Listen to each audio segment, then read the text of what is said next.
was doing meetings every day, and then the world shut down. I don't regret my relapse. I don't recommend it, but I don't regret it, and it gave me such a new set of eyes and appreciation for life. She had a withdrawal because she took 125 Xanax in 3 days. When I first got into recovery, I was embarrassed to tell my story. So what do you do today that keeps you sober? Labeled a slow learner. I always felt a little bit always different. felt like there was something wrong with me. Embarrassed. Wasn't ready to see myself. I can't go any Don't lower. sell yourself short. Uncovering all those feelings. Everything was lifted at that moment. This really wasn't about not drinking. All right, welcome to Crosstalk. Thank you so much for joining. We hope you subscribe if you like it, or if you don't, we'd be happy for you to support us.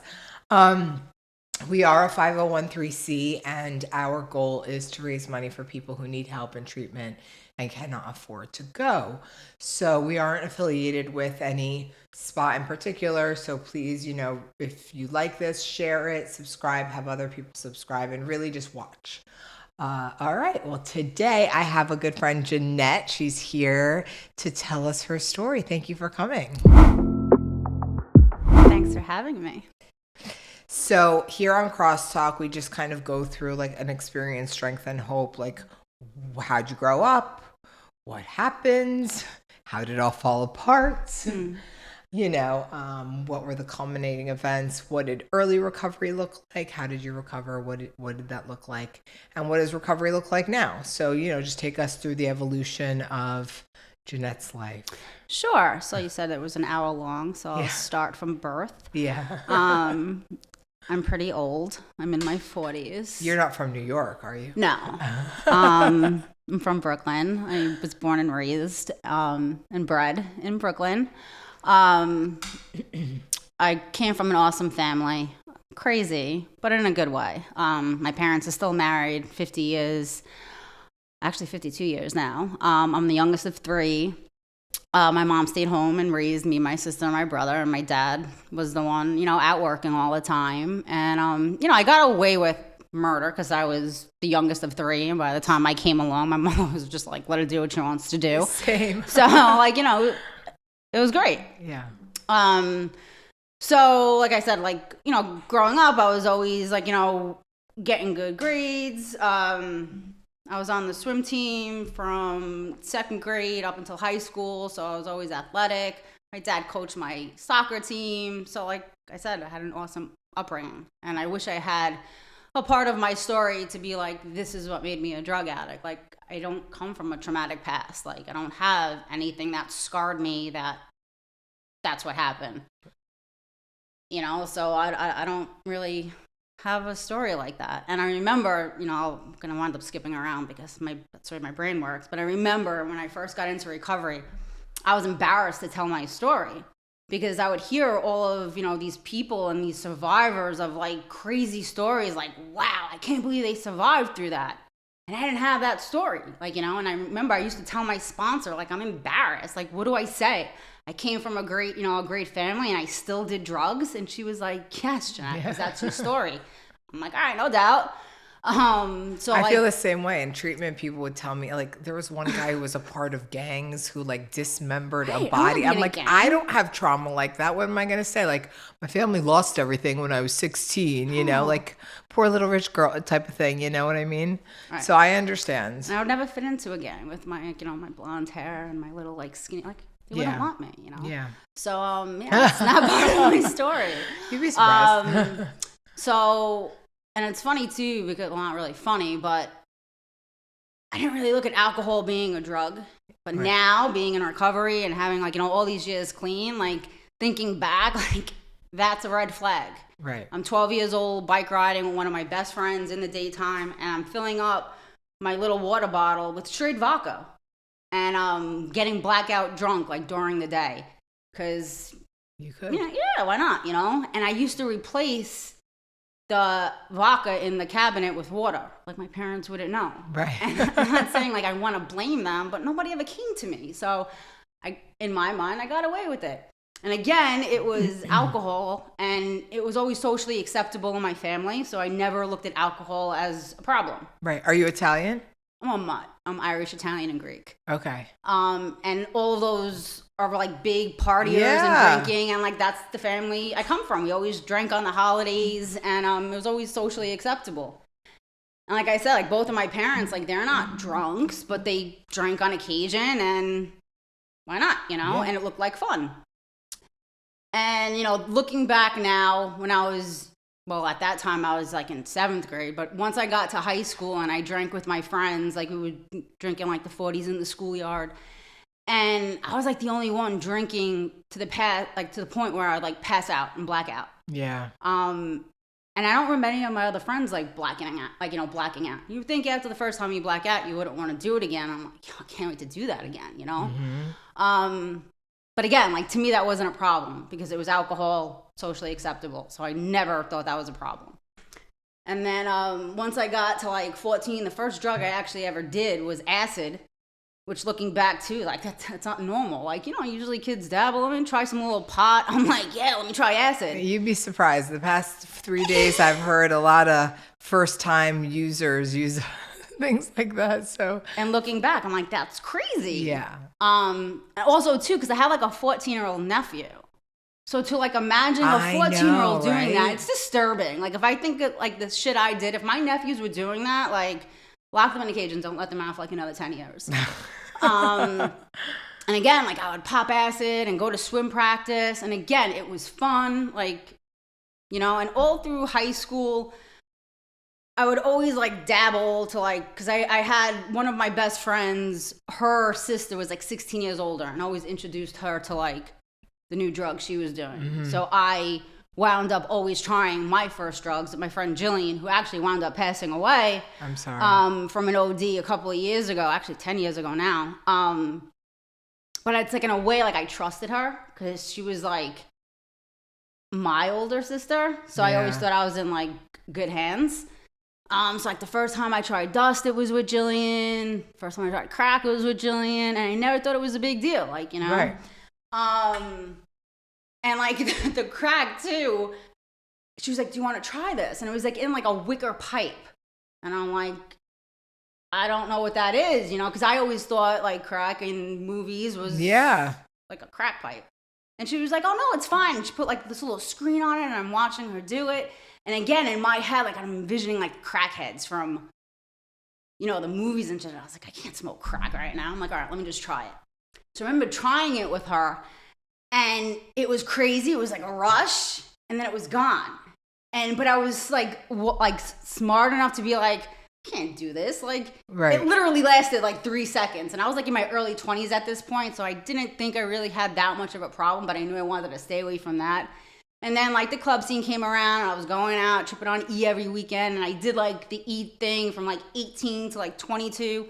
But again, the E, like I wasn't only doing it when we went to clubs. Like I was doing it straight from like Thursday to Sunday. That was me too. And I never wanted it to end. Yeah. And I'd be like coming down off of a trip and my friends were going home and I was like eating Stackatoo and orange juice, like just to like keep the trip going. Like I never wanted it to stop. And then after like doing E for a couple of years, like the come down was like such a nightmare. And like I was like, I can't do this anymore. So then I just started doing straight coke.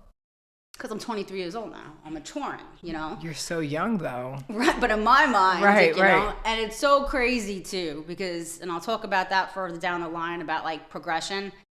My progression was so slow that I didn't really believe it, right? Because like I said, like I first tried acid at 14, and then like I dabbled. I tried like every drug for like 10 years, but never really got caught up bad in anything yet. And I remember when I started like doing coke, like thinking back when I was 18, I swore that I would never sniff anything up my nose because I have an adorable little Irish nose. Like I love my nose. And again, I love that that's your reasoning. 100%. It's adorable. And I swore I would never put anything up it. Right. And until I did, and I'm like, oh, this is great. Like I messed my nose up so bad, it's like quality of life. Like I can't breathe. Like I go like this and I blow out and like no air comes out. Like it's I've yeah. so bad. So like when I started doing coke, again, it was in my mind, it was never really a problem. I always had a job. I graduated high school with college with honors. But again, like all through college, I was high. Yeah. But So imagine how high functioning you would be if you were. But again, like in my mind, like Yeah. I was an English major, so smoking weed and writing a paper, like it helped me be creative. Like I guess I used it as an excuse. Right, of course. And then again, like in my mind, up until I graduated college, like I was okay. Like I never even thought I had a problem, because even when I knew it, like when I think back and I know I was an addict, I never admitted in active addiction, that I was an addict. I had a problem. Right. No, I have a question. Did you go to school in New York? College, I mean? Yeah, St. Francis in downtown Brooklyn. Okay. Thank God. Okay. I would have failed out if I was away. So 100%. Did you like live on your own? My dad had to kindly ask me to move out when I was 30, and I moved my boyfriend and his kid in their house. So, no, I was very comfortable at my parents' house. Okay, I love that. So at like 23, graduated college. While I was in college, I started, dating somebody.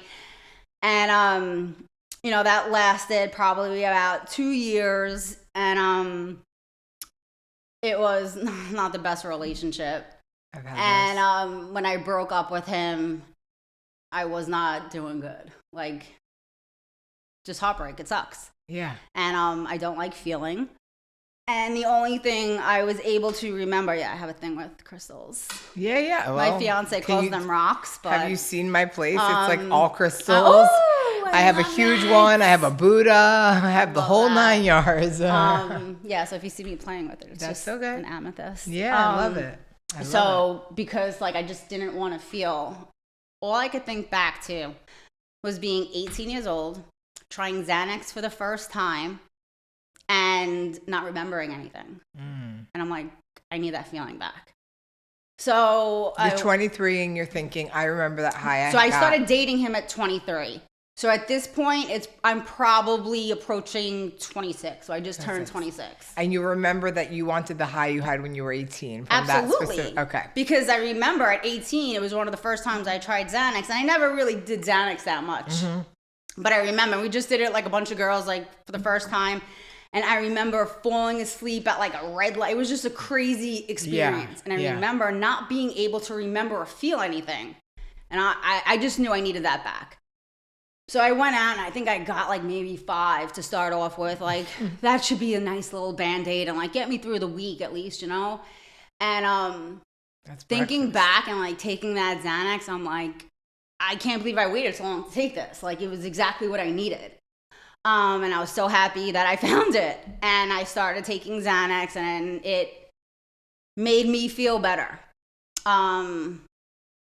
And then in time, and like not even a lot of time, instead of taking half a stick, I needed a whole stick. And then as time went on, like one stick would get me through the day. And then like this, I would need to like wake up and take 2 sticks, and then another like half a stick when I got to work, and then half a stick for lunch. And then I think I was probably up to at least 4 sticks a day. And it was... I'm just dying because I call them bars and you're calling them sticks, and I'm dying right now. Yeah, hockey sticks. That's what I used to call them my really? dealer to like cover it up. Like, are you playing hockey today? Oh, really? Like, Are you going to the bar tonight? Yeah. I'd ask him love if he was that. going to a hockey game, if he's got Okay, some hockey how sticks. funny. Oh, my Yeah. God. So parents out there, hockey sticks, going to the bar, And I'm sure they're called like different things these days. Oh, 'cause who we're knows? old. God, who knows? So fast forward about 9 months, and I was taking Xanax every single day, not skipping any days. I knew nothing. I wouldn't say I knew nothing about addiction, but I may sound naive. I didn't think you can get addicted to pills. I didn't. I know that sounds very naive, but I didn't think you can get addicted to pills. Had no idea about withdrawal. No idea. I'm sitting at work. Mind you, I'm working at like a Was it easy for you to get, by the way? Like, I'm just, you know. Oh, yeah. Because I smoked weed every day. Yeah. So I would ask my dealer, do you know Yeah. anybody who has Xanax? And they know. And then it was just the one-stop shop who sold the weed, the Xanax, and the bananas, the Percocets. Right. And then I just wound up getting everything at the one-stop shop. Okay. But yeah, it was super easy to find. I mean, you're in New York City, I guess so. Brooklyn, a lot. So it was super easy to find on the streets. So I'm sitting at work one day, and I worked in like a multi-million-dollar hedge fund with like suit and tie guys. It was like corporate finance on one side, sales and trading on the other side. And I'm like smack in the middle of like both departments. And what do you do for them? I was an assistant at the time. Okay. And I am like profusely like sweating and getting the chills and feeling like I'm literally gonna shit my pants. Going to the bathroom, I start puking. And now, I mean, I am completely OCD, like to the nth level. And I'm laying on the bathroom floor. Oh. Hysterical Even crying. my OCD just curled up. And But I couldn't I'm move. Mildly. And I'm hysterical crying. I have no idea what's going on. I probably should have included that I didn't take Xanax for a couple of days because the dealer didn't have and I couldn't get. Yeah. That's why I asked if it was because it got hard for me. And that's why I withdrew. I had a seizure. Yeah. So I didn't know anything about that. Yeah. So because I felt like I was dying, I went back to my desk and because exactly how I felt, I Googled dying and Xanax. And then all of this like shit came up about withdrawals. Wow. And I'm like, This is that's what's happening to me. So right there, instead of thinking, oh, wow, I need to get my shit together, what was the I would have solution? thought I need to get call my more. dealer. Yeah. Exactly. So I got more as soon as I could. And I was back in business and I felt fine, which was crazy because I was like, I can't believe as soon as I take this, I feel like myself again. Like that, to me, like that was myself. I know. I've said that before. And at this point, like I'm losing crazy weight and I wasn't a big girl to begin with. And I was never hungry because my diet literally consisted of like Xanax. And at this point I started taking Percocet. And I was just eating pills. And you're what, 26? That's actually what I was thinking about because I wound up getting into another relationship. So from 26, wow. So about 4 years. Mm-hmm. I can't even tell you about it because I was on Xanax. Yeah. I just knew there was a lot of Vegas trips, a lot of Miami trips, and a lot of Xanax. And a lot of blackouts. And a lot of blackouts. And then Are you drinking at this point as well? Like, do you drink with it or no? Okay. Not really. I was never. So your opiates and Xanax, and that's your diet. Well, Coke too. I mean, and that's when I would drink, I needed Coke. Right, of course. Because I feel like I can't hold my liquor, and Coke just made me Hold your level-headed. Right, of course. And then when I would go out, I needed a whole arson because if I drank, I needed Coke, and if I did Coke, I needed Xanax. Because you need Xanax to go to sleep because you can't go to sleep on Coke. So you need I never all knew of your it. story, but I feel like we're the same person at this point. Except I wasn't into any sort of opiates, which is to me that was just a probably sprinkle. why I am alive. To me, that was just like a little sprinkle on everything else I was doing at that point. So then in my 30s, I just turned 30, and I have scars on my knee from my 30th birthday. I literally ate concrete, and thank God my face was all cut open and bloody. And it's funny too because I had on heels all night. I took my heels off and I put my Jordans on, and that's when I fell, when I was in my sneakers. So I still have scars all over my knees from my 30th birthday. So yeah. And then a couple of months later, I wound up getting into my first relationship since that breakup. Because I swore after that breakup I was never getting into a relationship again. I didn't want. You stayed single for what, 4 years? Yeah, that's crazy. a long time. Yeah, that's a long time. I mean, I've done it, but it's I didn't a long want to time. be with anybody, And then I had the sick thing that I was doing. I wouldn't I would only mess with guys in their early 20s because I knew I couldn't get serious with them. Right. I'm what am I gonna do with you? Read you a bedtime story? It can't be serious, So that's how I played it safe. Yeah, you've always liked younger guys. Not always. That was just Yeah, your in between phase. So I wound up hooking up with somebody. I guess I wound up hooking up with somebody that I grew up with. That I actually knew from my E era. And we wound up hooking up, getting into a relationship. Within a couple of months, like, we both discovered that we both take painkillers. And Were you hiding it the whole time? I wasn't hiding it. I just wasn't doing it in front of him. Okay. So I guess I was hiding it. I would not do it in front of people too, and I kept it all in my bag. So And I can't remember like how we discovered that we both do them, but I'm like, oh, this is great. Like, now I have somebody to get high with, like, and be in a relationship with. Like, this is cool, right? That relationship was such a disaster. Like, such a disaster. Anyway, like, we were robbing from each other. It was so horrible. We were robbing pills from each other, robbing money from each other. It was a nightmare, an absolute nightmare. This was the one that I moved into my father's house with his daughter at like 30 years old. And my dad was like, you know, and again, like, I worked. I had great jobs through all of this. And finally, at 30 years old, he was like, you know, you need to do something. And I'm like, did he steal from your parents? No, he didn't. Thank God. And at that point, I don't think they knew how messed up we were. Because we weren't even there for a year. And again, like, I kind of hit it well. Actually, you know what? Before I started dating him, let me go back like a year before that.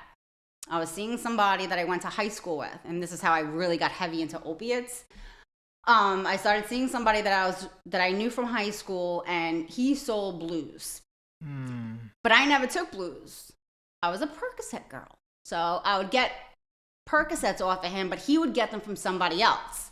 And then finally he was like, Jeanette, I don't understand why because I was taking 15 at the time a day. And he was like, I don't understand why you're taking 15 of these when you can take like so much less of these. I was like, and he was like, and it doesn't have the headache medicine in it. He's like, it won't like mess up your stomach as much. He's like, these are so much better. He's like, just take the blues. And I'm like, all right, no doubt, right? Great advice. So I remember taking one blue, and I said to him, I'm like, this is such a waste. I was like, it's such a tiny pill. He was like, you ate it? He's like, you swallowed it? I'm like, yeah. He was like, you have to smoke it to sniff it. I'm like, oh, that makes sense, right? So, oh my God, what a horrible person to meet. So these are the guys that have been like lined up, like in my addiction, you know? It's like sick. It's like, you sick know. attracts sick, right? Exactly. So he wound up introducing me to blues and got me sniffing blues. So, you know, skip forward ahead when I started dating this, you know, this other guy. He didn't do blues. He did the Percocets, and he knew where to get them. He got a good deal. So I'm like, oh, I'll just do them. As long as I was getting high, I didn't care, you know? And again, like, they just weren't. Doesn't Percocet have like Tylenol in it? Yes, and that's what like messes you up. Can't you like OD from too much? It messes you up. Like, it messes up your stomach lining and shit, and that's why the nice boy said, why are you taking this when you should be taking this? Like, he was looking out. Yeah, for your liver. Yeah. So I remember like after you know, a couple of months, like I said, I was like, you should see if you can get the little blue pills. I'm like, they're a lot better than these. And that's like when I said, I'll pick up to where I left off. That's like when like the robbing started. Like, we were robbing each other's drugs. Like, it was just a nightmare. Yeah. And I wound up moving out, you know, after my father said, like, you know, you have to, you know, you guys gotta get someplace on your own. The apartment right next door, the house right next door, they were renting the first floor. So I wound up moving right next door to my parents.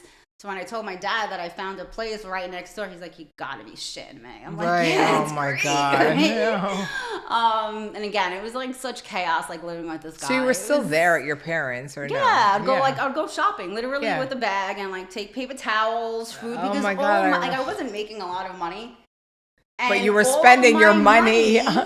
Went on drugs. Yeah. By the time I got paid, like, I owed the dealer for like that month of crediting me. And again, like, I had a great job at this time. I got another job in 2012. I started at a private equity firm, and it was a great job. And I would get high at work all the time, and and at this point you're snorting blue pills or smoking blue pills. I used to go to the bathroom, and again, in my mind, like, thinking back, that like disgusting. Like I was sniffing blues off the toilet bowl at work. Oh my God. It's again like a multi-million-dollar like private equity firm, and this is what their employees are doing in the bed. Well, not their employees, their employee. Well, I'm sure you are not the only one, may I just say, if it's a private equity firm in New York. And you're not worried about like your nose looking funny or nothing. Okay. No. And I would go back to my desk and nod and just face plant. And my manager would be like, Jeanette, you have to stop sleeping at your desk. Oh my God. What? Wow. Like, it's crazy. Mind you, I lost this job when I had like a year clean. I'm like, how'd you keep me for 5 years nodding at my desk? Now I'm like, well, go. I mean, that's another whole story in itself. But yeah, it was just complete chaos, like looking back. Yeah. Complete chaos. And again, like I'm still with the same dude. It's so funny when we're in the chaos and it just keeps like, keep it life. rolling. It's life. It's like, keep it rolling. Like I never, and even like I would know like if I was getting like carried away and I'd be like, oh, I need to slow down a little bit. And I would. I could. But the crazy thing is that like I got used to the like the withdrawals and withdrawing and like stopping and starting all over again. Like I would get clean for 2 weeks and then withdraw and be like, all right, I stayed clean for 2 weeks. Now I deserve to do a lot. Yeah. Yeah. And like I lived like that for years. It's so crazy to think back at that, you know, and so wild. So I remember I'm sure there's so many people who can relate to that, like withdrawing and starting and stopping a million times. And again, like it was normal for me. And like thinking back to it, I remember I found, I don't even know what it was. It was a green pill. But I knew it was something good because he had it stashed on top of our like cabinets where I could never. Did you not Google it? No, I just ate it. But the craziest thing is that I ate it at night, and then the next morning when I went to work, I passed out in the subway station, like on the wall, and I came to, and I was in the subway, like leaning against the wall, and I'm like, wow, this is getting crazy, right? Yeah. I didn't stop. But that was like one thing that like really stuck out in my mind. Like, this is a wild way to live, right? So we're in like 2016 now and still living my life, doing the same shit I've been doing for years. Still so deep into Xanax. So you're working still for this private equity firm? Yes. And they don't know? How could you Or not they didn't know? care. They Like, didn't care. You were good at your job. First of all, like, I was gray.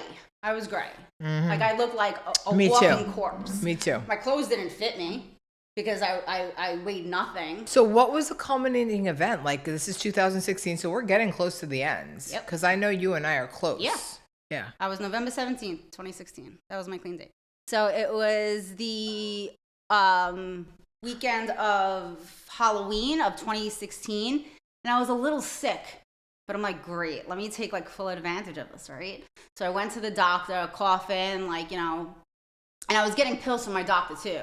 He was giving me Xanax. Oh, yeah. Okay. So he wound up giving me something that begins with an H, like Xanax's cousin, but not as strong as Xanax. I only know anyway, it doesn't matter. No, not Klonopin. Right. It doesn't matter like anyway. Halcyone or something. I don't know. Who cares? Exactly. But it was a benzo and got me high.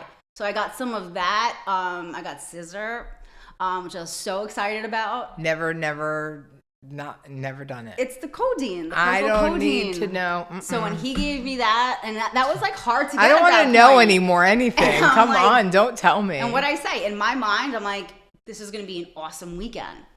I got shit-faced the whole weekend. Yeah. On Monday, when I woke up and I went to work, I'm like, I really need to take it easy. Because, like, I would get, like Xanax in bulk, and it would kind of last me half of the week. And when I got my regular, like, pickup, and I finished it the whole weekend on top of everything else the doctor gave me, I'm like, this is getting crazy. I was like, I need to slow down, right? Yeah. Like, the usual shit that I used to do, you know, that I'm used to doing. So I was like, I'm not going to pick up for a little bit. I'm not going to get high for a little bit. Yeah, right. So I went in, I'm working, and I opened my drawer, and with my paper clips is one Xanax stick. I'm like, I might as well take it and start tomorrow, right? So I took the stick, and by the time I got home, because I was on so much stuff, like I started like feeling like, oh, I'm gonna start feeling like shit tomorrow. Again, like I went to work and I wasn't withdrawing yet, but like it felt like an out of body experience. Like it kind of felt like I was tripping on acid. Like it felt like I was there, but not really there, and like my limbs were like detached, and it was a crazy fucking feeling.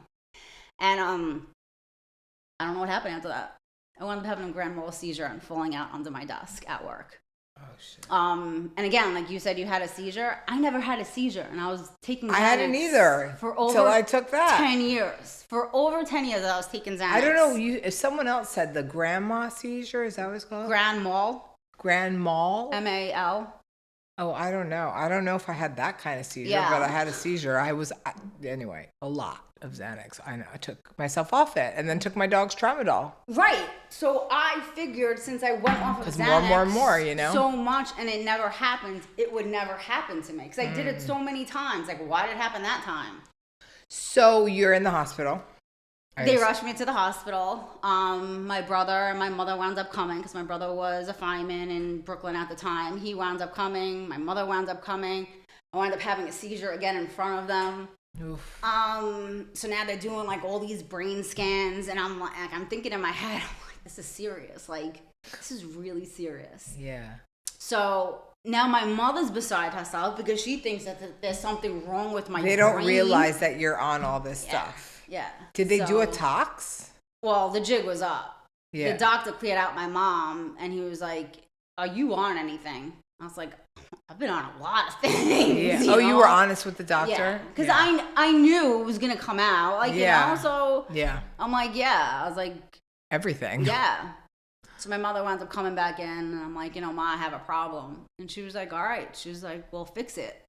And I'm like, all right, no doubt. Cool. We'll fix it. Yeah, my parents are super supportive. Yeah. So at this point, it's November 1st. That's the day that I had my seizure. And I remember being on the, like after I woke up from my second seizure, the doctor asked me my name, who the president was, and I knew all the answers. And he was like, do you know today's date? I'm like, yes, it's All Saints Day. So he looked at my mother, and it was All Saints Day. It was November 1st. Oh, wow. So my mother looked at the doctor, like, oh, she went to Catholic school her whole life. So that was kind of funny. So, like, they kind of figured out that, like, my brain was intact. I was just, seasoned because of withdrawal. Again, like, things are so choppy now. I remember they put me in outpatient. A detox? They detoxed me. Straight from, like, yeah, I was while gonna my mother say, was there, like, you need to be detoxed. I'm glad you remember that because I didn't. Yeah, they kept me overnight. They detoxed me with Ativan. I don't remember anything. Yeah. And I think, like, after that, I had a follow-up with, like, the psych in outpatient. And I told her, like, I ate all the pills. I need more. And she's like, that's not the way it works. Yeah. Well, what are they thinking? Come on. You're sending a junkie home with pills and telling them to detox yourself. On, exactly. Yeah. I don't know how, but I wound up getting more pills, and my mother wound up having to dish them out to me. By this point, they had to know how bad I was. I mean, I just got out of the hospital. I'm still eating pills. Like, so they had to know that, like, she's a mess. They wanted me to stay with them for a little bit. She wound up, like, paying off my dealer. She asked me, she's like, do you owe anybody money? Like, I had my mother, like, meeting the dealer for me to pay him off. Wow, that's nice. What a disaster, man. What a disaster. So I was still smoking weed. I told her I was not going to stop smoking weed. Like, I need something right now. She was like, you need to do something. She was like, this isn't going to be my daughter. And I'm like, she was like, I want you to reach out. One of our family friends has been in recovery. Like, we know her. She knew me since I was born. She's like, I want you to reach out, to Mary, whatever, and I want you to go to a meeting with her. And I'm like, give me time, I will. So probably like 2 more weeks went by, and I was like, let me just, like, finish smoking what I have. And cause, like, I wouldn't pick up dimes, I'd pick up weight, and I finished smoking. And I wound up reaching out, and she was already in the loop of what was going on with me. I was like, I think I'm ready to come to a meeting with you. She was like, I think that's great. She was like, I'll meet you when you get out of work today, because I still kept my job. So I went to my first meeting. She was actually the speaker. It was on step 12, which was a little intimidating. But she's like such a spiritual, like, she has like the softest voice. I'm like, this is cool, like, And I went with her for like my next 2 meetings, and by I think my 3rd meeting, she was like, all right. She's like, now you do this on your own. I'm like, what? I'm like, And she was like, somebody's expecting you. Like, at this time, like, I was right around the corner from a meeting, and she was good friends with the chairperson, and she was like, her name is Donna, and she's gonna be waiting for you. So I'm like, great, now I have to go because I have eyes on me. Long story short, I went. I'm still super close with the chair that I met that day. She's coming to my wedding. She's like one of my biggest supporters. I can't wait. And she's old. She's like in her 60s, but she's one of my best friends. Yeah. And I couldn't imagine doing recovery without her. So I wound up going to that meeting by myself. And like, because my sponsor was so much older and introduced me to basically her support, I had all the old timers like literally like sweeping me up. I love that. That's the best. Because I've seen, young girls like struggle coming in, and it was such an awesome experience. Like the love that they showed me and the support that they showed me, unbelievable. Yeah. So, and this is like a 12-step program. Yeah, just so Narcotics Anonymous. Yeah. It was Narcotics Anonymous. So you're in Narcotics Anonymous. Yeah, and I love it. You're meeting amazing people. I love it. And was it hard? So you never went to rehab? I never went to rehab. I never struggled in my beginning day. Like everything was so easy. I'm like, I don't understand why these people come in and cry and complain like, oh, can be so hard. Like it's fucking cake. Like it's cake. So I wind up breaking up with that guy. Ooh, I hit the mic. I can't stop moving. So I wind up breaking up with that guy I was with. Yeah. So we wind up moving back into my parents' house. Oh, Lord. Because I wound up cheating on him. Actually, I didn't cheat on him. I met somebody in the meeting. Yeah. Our beginning, like the feelings he gave me are like the dumb, giddy feelings you get in high school that you'll never get again. Right. Because it's that little butterfly type of love. You know what I'm saying? Yeah. And when I got that in my 30s, I was like, there's no way I'm passing this up. Like, I'm running with this. Yeah. At this point, my mother wound up getting a puppy, breaking her shoulder, and my father had hip replacement. So I go back to them. I was like, Mom, I got a great idea. How about me and Frankie move back in here, and we'll help you with the puppy and the shoulder and the hip. And she's like, oh, that's great. I was like, by the way, I'm breaking up with Frankie. I can't be with him anymore. So we moved back into their house. I probably broke up with Frankie like a month later. Mm-hmm. Mind you, like, he had issues, but he had a good heart. And I know he loved me, but I can't stay with you just because you love me and I don't want to hurt you. You know what I'm saying? Yeah. So I'm like, listen, I was like, I can't be with you anymore. And I broke this kid's heart. I know I did. I did. And I wound up taking up with the chef.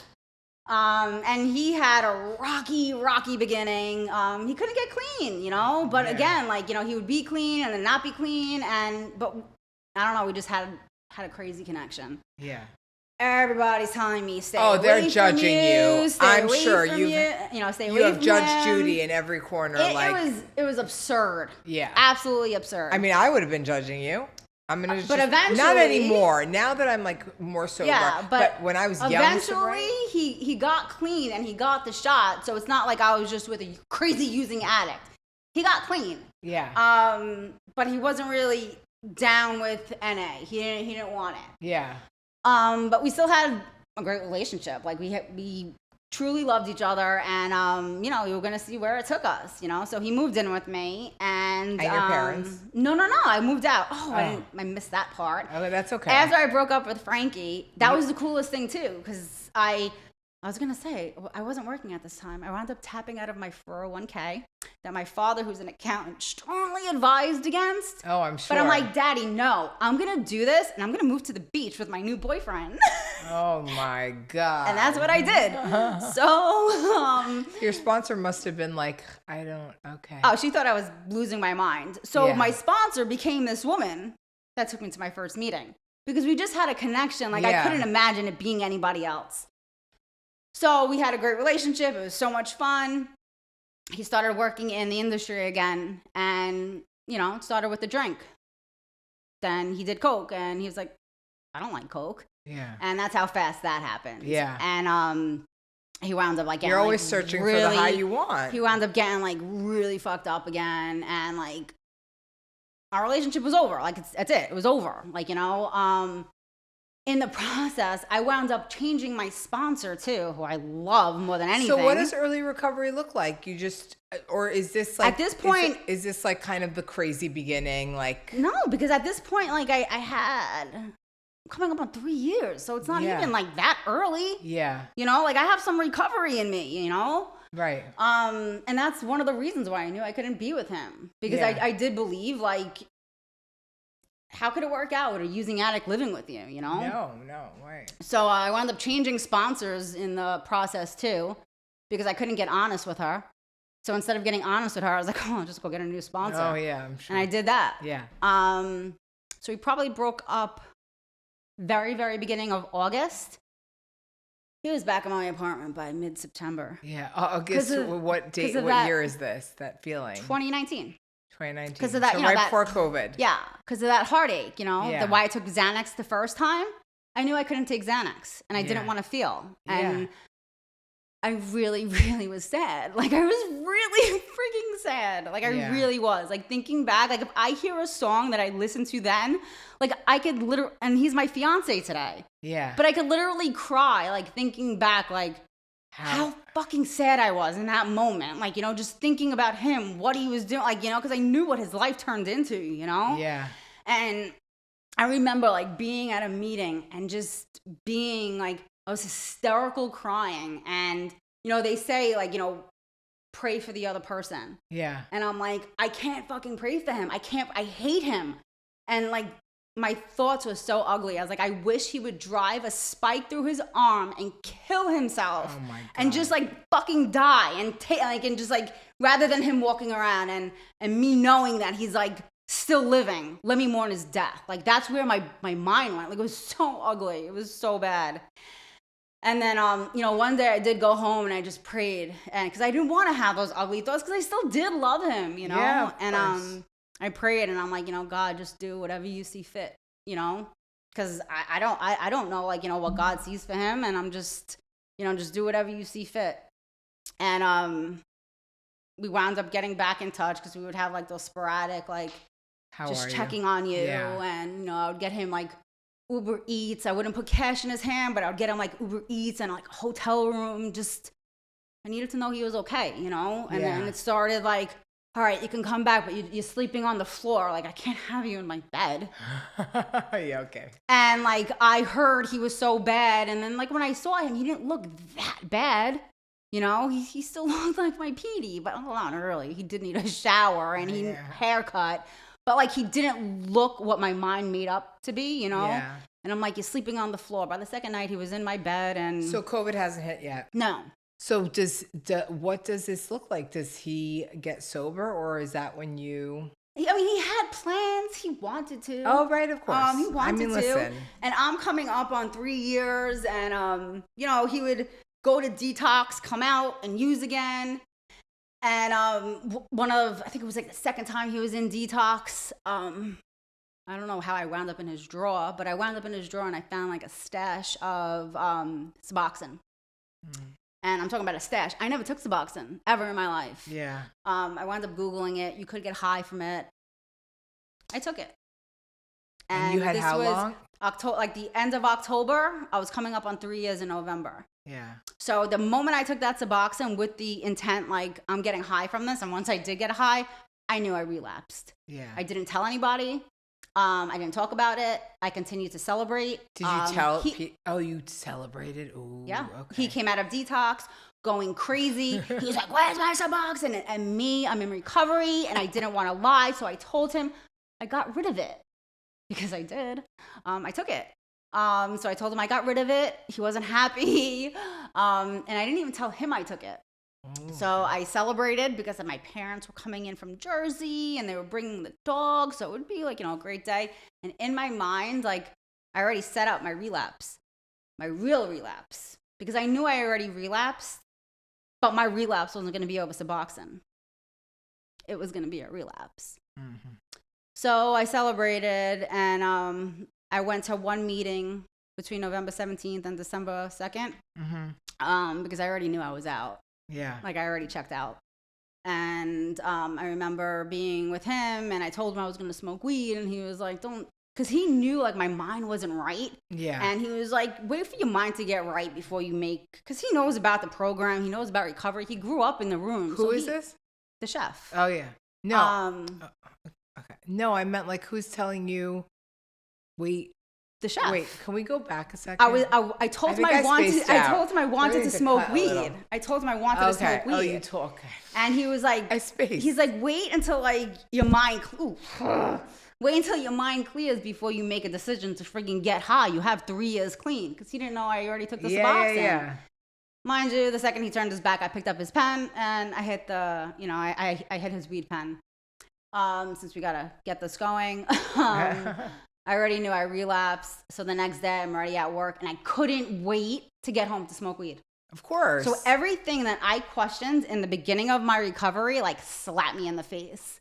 Like the progression, the way like it picked up. I text him at work and I'm like, no, I think I waited to get home and I'm like, I want Xanax. He's like, I'm not getting you Xanax. He's like, just smoke the weed. And I was like, no, I want Xanax. And I was like, if you don't get me the Xanax, I'm going to get it. And you're not going to like where I get it from. I wound up getting Xanax from him.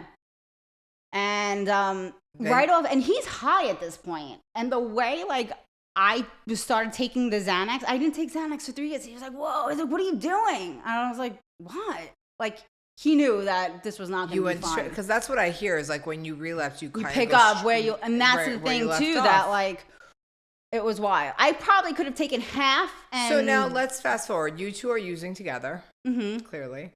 And when do you? This was only day 2. Right, but when do you decide to get sober again? So on day 3, I started calling out of work. I put my whole paycheck in I paid my rent. I put the rest of my paycheck in his hands, and I'm like, go out and get everything and anything you can get, because I heard that like a belly full of drugs and a head full of NA doesn't work out good. So my goal was to get as fucked up as I could. He came back with literally everything. 2 days later, I was ODing. And then? I went to the hospital.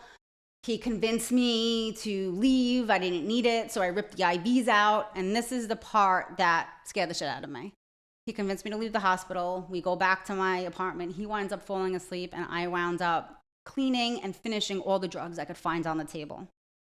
And to me, that was like, you just OD'd. I had to get Narcan 4 times, and I'm still looking to get high. He winds up waking up. That's so insane, right? Insane. And that's the part that scared me. Not the OD, but that I was still looking to get high after the OD. He wakes up, and he's like, where's the bags? I'm like, what bags? They were empty. I threw them out. There was more heroin. Gaslighter. That wasn't my thing. So I thought they were empty bags. Oh. So he wound up taking them all out of the trash, and which was another like God moment, because if they were there, like this time I would have finished it. Yeah. And this time I would have been dead because he was sleeping. Oh, yeah. I didn't tell that part. Like he was the one who had to like give me chest compressions until the medics got that. He's the one who called 911. So yeah, that's and this is during COVID. No, right before. Right. Yeah, because I was gonna say you'd be stuck forever in the hospital. This is the beginning of December. Oh my God, I never even thought about that. That's terrifying. Yeah. What?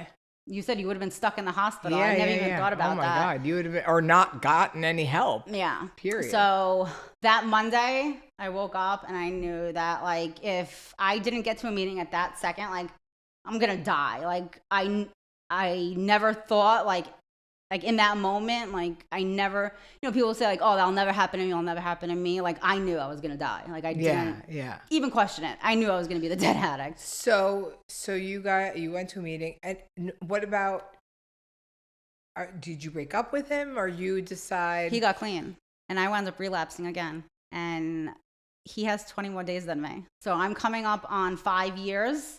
And he's coming up on 5 years. My clean date is December 29th and his is December 9th.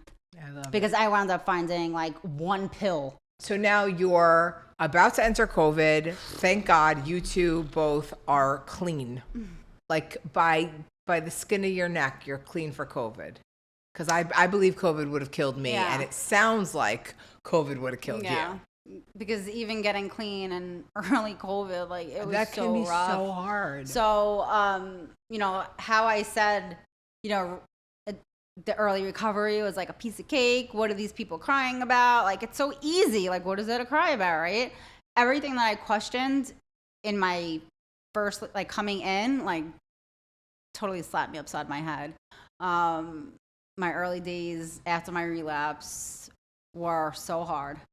I did not want to be alive. I did not want to be in the rooms again. I did not want to be clean again. I struggled. I struggled a lot. Why didn't you want to be clean again? What was, was it I like? think a lot of it had was to do with ego. Yeah. I was really proud of my 3 years. Really proud of it. Like my clean time was something nobody could take from me except myself. Like I was really proud of that. And I held on to that. Like, that was something to be really proud of. Was it hard also like to be sponsored again? Where like I already know this stuff?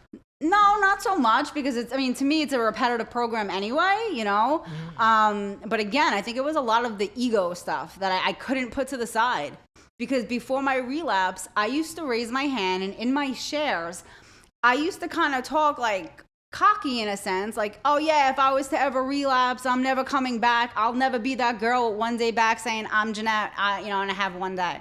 It's not going to be my story.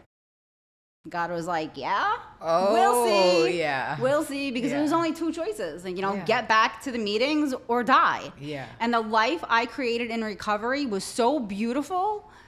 It sounds corny, like life beyond my wildest dreams. Like, yes, I'm not riding mega yachts, but I never thought I could be clean. So living without drugs and being happy, like that is life beyond my wildest dreams. Same. That's what I try to tell people. I mean, listen, I do well and I've built up a great career for myself and I live well and all that. However, the what I enjoy the most is like the peace of mind. Right. And no chaos. Oh, being in a relationship where the both of us are clean, like I never had that. Like, so it's like that was my first relationship, clean. Yeah. Doing things together that we never did with anybody else, clean. Like that's special. Like, and like I said, like I loved my life. So what did sobriety now look like? Well, now it looks great because I'm coming up on 5 years. I know, but I'm talking about when you first got back. Were you doing like meetings every day? Like what did it look like? I was doing meetings every day for about 3 months, every single day. And then the world shut down. And I needed a meeting every single day. So we started like this renegade, like rogue meeting. Oh, we did too. On the boardwalk. In the parking lot. In the boardwalk in Coney Island.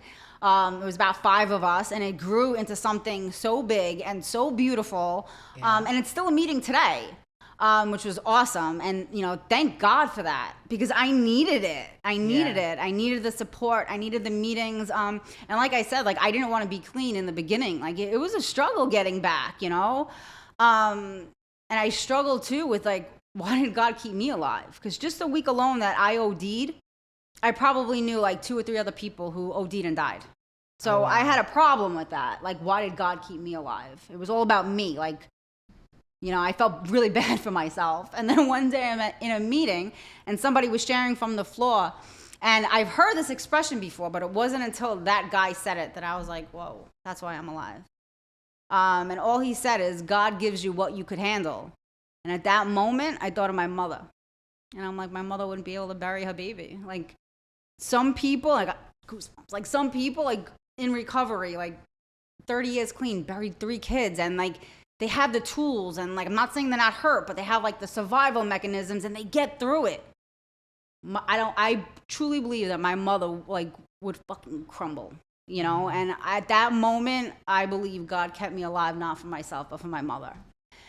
And little by little, like, a lot had to do with my fiance. Like, you know, I saw him finally getting it and finally trying.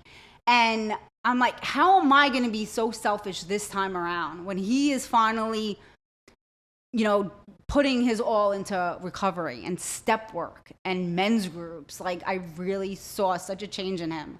So he was... Did you think, like, well, if he can do it, I can? No. Because I know your fiance, and honestly, like, when he told me he was sober, I was like, holy shit. I didn't think that. But it's funny that you said that. He's that way, and that I feel like that's why he holds on to his clean time, because, like, in a way, he feels like he's beating me because he has those 20 extra days than me because I relapsed again. So, like, he thinks that, like, you know, he has more clean time than me now. But what gets me is that I would be coming up on 8 years clean. Oh, but who cares? I know, but it's still like a gut punch. But again, if I kept that clean time, would I be living in Florida? Would he have gotten clean? But that's what I want to know like, the most, so right? I don't regret my relapse. I don't recommend it, but I don't regret it. And it gave me such a new set of eyes and appreciation for life and recovery and acceptance. I love that. You know, like... Tell me this, because, okay, I can't even imagine trying to get sober during COVID. That's number one. But number two, what I really want to talk to you about is, like, you both decided to move here. And I remember when you moved here, you told me, hey, like, we're trying to look for these 12-step meetings. You know, where should we go? And I was like, oh, well, let me tell you what I've heard is that you're not going to find that same 12-step meeting that you went to up north down here. You're going to have to switch brands, kind of thing. And I remember you guys were like, no way, we're not switching brands, and we're not going to redo this stuff. So tell me, what is it? Did you switch? Like, what? I didn't switch. It's been such a struggle. I have the same sponsor that I work with in New York. I have the same support network that I'm still in contact with. They're all coming to my wedding in November from New York. Well, I know you always are talking about them. And but the recovery in Florida, like, I that's don't know. so funny that you say that. Everyone else who's been on the show talks about how amazing the recovery is down here, and that's because you go to the wrong brand. Absolutely, because when I walked into my first NA meeting down here, I had years, you know? So if you want to welcome me, welcome me. At the end of the day, I'm here so I don't die. Yeah. I'm not here to make friends. Yeah. If I was a newcomer and I walked into the first meeting that I went to and was treated the way I was treated, like, I just moved down here. Like, my sponsor would get on me, like, go welcome the newcomer. Yeah, like, you of know, course. That's and what you we do. were not welcomed. So and it just left such like a taste in my mouth. Like, I don't. So do you go these to aren't meetings? my people, huh? Yeah. Do you go to meetings? I'll hop onto a Brooklyn Zoom meeting. Yeah, you do. Because the way you feel about your recovery group, like NA up north. New York recovery is like. But that's how I feel about AA down here. And people say, hands down, AA down here doesn't exist anywhere else. And that's what's crazy to me. I still wish you could have that experience, because you would be welcomed in the meetings I go to like crazy. So you didn't let that deter you, though. No, because I mean, we did find meetings that we, you know, I did try other meetings, and we found meetings that, you know, we did like, and I kept returning to that, and I'll go to that meeting, like, you know, every once in a while. Definitely not as much as I should be going. So what do you do today that keeps you sober? I pray. Yeah. I pray. Like, that is my most important relationship today, is my relationship with my higher power. And what about, you know, like, I know in the program I do, it's like a lot working with others, like sponsoring and things like that. Well, I don't really sponsor people because I don't even have a sponsor down here. So it's like, you know, it's hard, you know. Do you want that? Do you Not think really. you need that? So, like, yes, I think I need it, but I don't want it. It's just more responsibility, and I'm not really looking for responsibility at the moment. Okay. They'll probably cut this part out. We should. Let's go back. I'm not going to ask you that question, even though it's your story and I love you. I don't want children. I don't want responsibility. So let's cut that end part out. So, but you have found meetings that you do go do Yes. down here, but then you also, hop on these Zoom calls. Yeah. Okay. And then I feel at home, Yeah. I feel at home when I'm on one of those meetings. And like I said, I'm still in touch with I still have my same sponsor that I had in New York. I can't imagine being with anybody else. Yeah. And you have your relationship with God or your Yes. higher power or And whatever? it sounds corny, but leading up to my relapse, they say grateful addicts don't use, right? Right. And that was my biggest downfall. I wasn't grateful. Like I had a miserable attitude, and I remain grateful today. And when I pray, like I don't even ask for things. I say thank you. I know. Thank you. I know. I don't really ask for anything. I don't, So like Same. my most important relationship is with my higher power, the relationship I have with myself, and then everything else just falls into line. Like just falls into line. That's beautiful. I love that. Thank you. Well, thank you for showing up. Yeah. And I ask everyone the same question, so you have to answer. Uh-oh. So, if you could go back in time and tell a younger version of yourself, so it doesn't have to be like preschool Jeanette. It could be 30-year-old Jeanette. It could be any age you want. I wouldn't change anything in my story. But would you tell yourself something? Would you give yourself a message? Would you go back and tell the younger Jeanette I don't something? know, because that might have changed my path. And Yeah. I wouldn't want anything about my life different than it is today. Because if I go back and tell my old self, like, walk a straight line, I wouldn't be with my fiance today. I love that. Well, thank you so much. And now we're going to hug.